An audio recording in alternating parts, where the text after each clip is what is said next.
La semana comenzó de forma esperanzadora, con un acuerdo sobre el aplazamiento de la deuda norteamericana logrado tras una larga batalla política entre demócratas y republicanos. Se conjuraba así la amenaza de una suspensión de pagos por el estado más rico del mundo, cuyas consecuencias podían haber sido catastróficas. No hay duda que se evitó un descalabro a nivel internacional de la economía. Ahora hay que ver a futuro. Esto no se ha resuelto.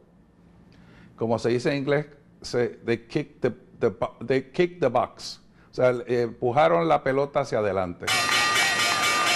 Sin embargo, los mercados no reaccionaron como se esperaba, agitados por los movimientos del capital especulativo. Y la semana terminaba con una fuerte caída de Wall Street, pese a que Obama intentara transmitir un mensaje de confianza basado en una mejora de los datos del paro. Los inversores se dieron cuenta de que la escena que se estaba representando en Washington por el techo de endeudamiento impedía ver los verdaderos problemas de Estados Unidos, es decir, la tasa de desempleo y el lento crecimiento económico. Finalmente, el viernes, las agencias de calificación rebajaron la nota a la economía norteamericana por primera vez en su historia.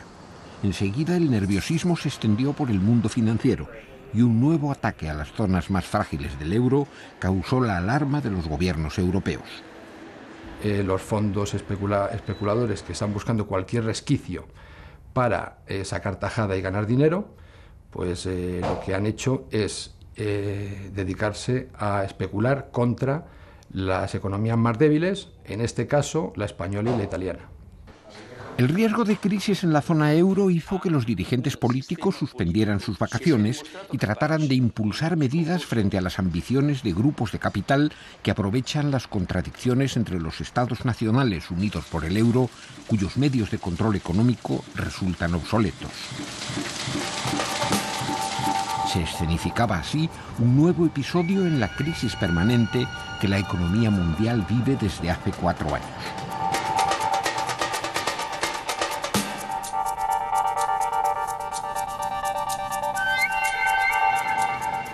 El martes 2 de agosto era la fecha límite para evitar la suspensión de pagos de Estados Unidos, que habría tenido graves consecuencias porque más de un tercio de la deuda total del planeta es norteamericana, superando los 14,3 billones de dólares.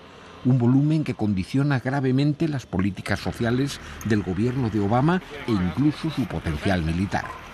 Sin embargo, los datos son engañosos, porque gran parte de la deuda estatal es con su propio tesoro y la seguridad social. La economía norteamericana no está amenazada, pese a arrastrar un fuerte déficit, un crecimiento lento y un alto desempleo. La crisis obedeció principalmente a causas políticas y las luchas internas en los dos grandes partidos obstaculizaron el acuerdo.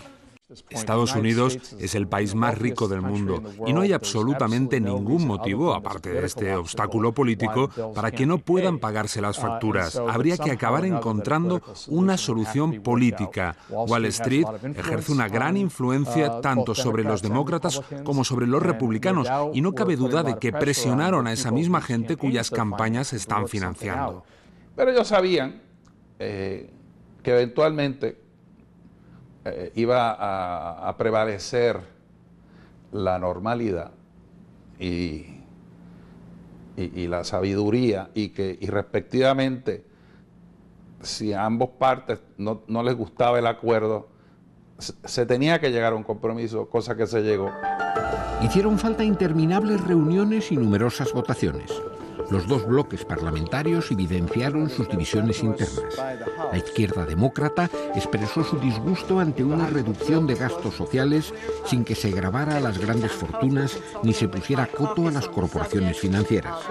Los republicanos acusaron la influencia de su ala derechista, el minoritario Tea Party, que logró imponer un drástico recorte del déficit público y unas restricciones fiscales que frenarán el crecimiento y bloquearán la creación de empleo.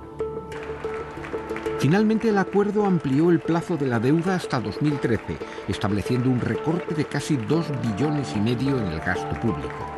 El gobierno podrá pagar las facturas pendientes, pero asume una dura hipoteca política que le impedirá cumplir sus objetivos sociales y se mantienen serias dudas sobre la tan deseada recuperación económica. El acuerdo incluye medidas que exigen recortes automáticos en el llamado gasto discrecional no relacionado con la defensa del país, que comprende toda clase de programas gubernamentales, incluyendo la investigación médica, la regulación medioambiental, la educación, una amplia gama de programas de toda clase que verán ahora su presupuesto seriamente limitado. Tras la firma del acuerdo, Wall Street pareció calmar sus angustias, pero el respiro tan solo duró un día. El jueves, la bolsa neoyorquina caía más del 4% en su peor sesión desde febrero de 2009. La lógica especulativa se imponía nuevamente el viernes. Después de que Obama anunciara una reducción del paro mayor de la esperada, una de las principales agencias de calificación rebajaba la nota de la economía más poderosa del mundo por primera vez en su historia. El nerviosismo había empezado a extenderse por todo el mundo. Los mercados asiáticos vivían también sus peores resultados de los últimos meses, con grandes descensos en las bolsas de Japón, Corea y Hong Kong. Pero las mayores tensiones se producían en Europa. Al inicio de la tormenta, el presidente de la Comisión Europea había advertido de los riesgos que supondría una nueva ofensiva especulativa. Nadie debería estar bajo ninguna ilusión. La situación es muy seria. Requiere una respuesta. De otra manera, las consecuencias negativas se sentirán en todos los rincones de Europa y más allá. Las sacudidas financieras alcanzaron enseguida al viejo continente. El tema de la deuda americana se ofreció como excusa, a falta de causas objetivas, para este nuevo episodio de una crisis crónica. El movimiento que hemos visto en los mercados durante las últimas sesiones no está tan relacionado con la negociación del techo de la deuda americana como pudiéramos pensar en un principio. Más bien hay otros dos factores, ¿no?, que pueden explicar en gran medida esta situación. Uno de ellos es las dudas sobre la situación cíclica de la economía mundial, esa posible segunda recesión que pueda haber en la última parte de este ejercicio o en el año 2012, pero un segundo factor posiblemente más importante, que es la lentitud con la que los políticos, los gobiernos, están tomando ciertas decisiones absolutamente fundamentales para estabilizar la situación de los mercados financieros. Hay que tener en cuenta que estamos hablando de 17 economías muy distintas, con unos crecimientos totalmente distintos. Hay economías que van muy bien, como la alemana, y hay economías que van francamente mal, pues como la griega o la portuguesa, y creo que hay que crear unos nuevos mecanismos que sirvan para el futuro.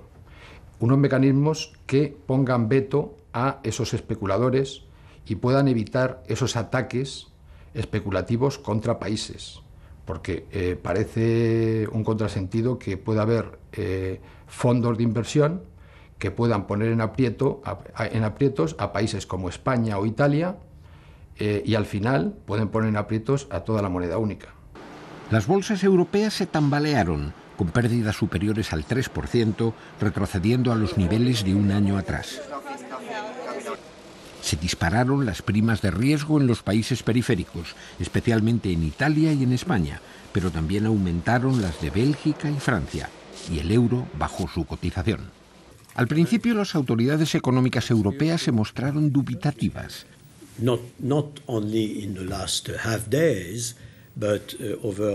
La intervención del comisario Trichet, que balbuceó ante las cámaras, produjo una decepcionante sensación de inseguridad. This kind of liquidity issue. Tras la inexplicable pasividad de algunos actores principales como Sarkozy y Merkel, los contactos se multiplicaron entre París, Berlín, Londres, Madrid y Roma. Se decidió convocar una reunión ministerial del G7 para elaborar un plan específico de urgencia. Berlusconi prometió que Italia acelerará su plan de ajuste. El Banco Central Europeo, que había vuelto a adquirir deuda en Irlanda, Grecia y Portugal, anunció que extenderá sus compras a Italia y España. Se inyectó más dinero a la banca y se urgió el cierre del rescate griego. Pero la medida más eficaz, la creación de un Fondo de Estabilidad Europeo, continúa forzosamente aplazada.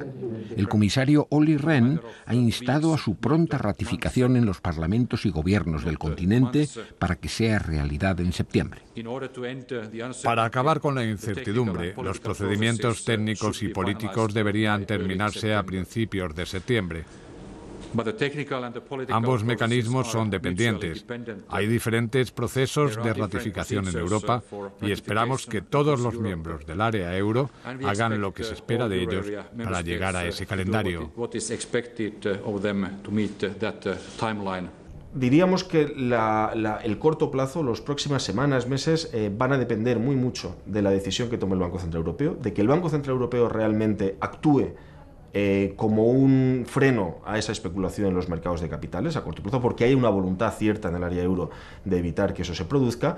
Y dos, dependerá en gran medida de que el Fondo de Estabilidad Financiera, que tiene que comenzar a actuar en septiembre, lo haga con el suficiente capital y con la suficiente contundencia como para poner de manifiesto esa coordinación existente y ese objetivo común existente del área euro.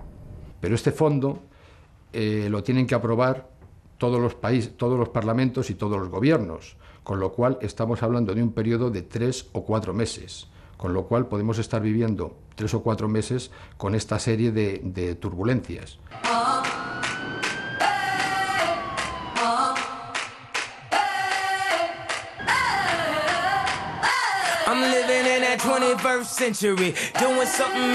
Dicen los economistas que agosto suele ser un mes complicado en el que resulta difícil diferenciar un síntoma de crisis económica de una tormenta financiera. Pero los calores de este comienzo de agosto no parecen obedecer a una fiebre estival, sino a una enfermedad crónica del sistema.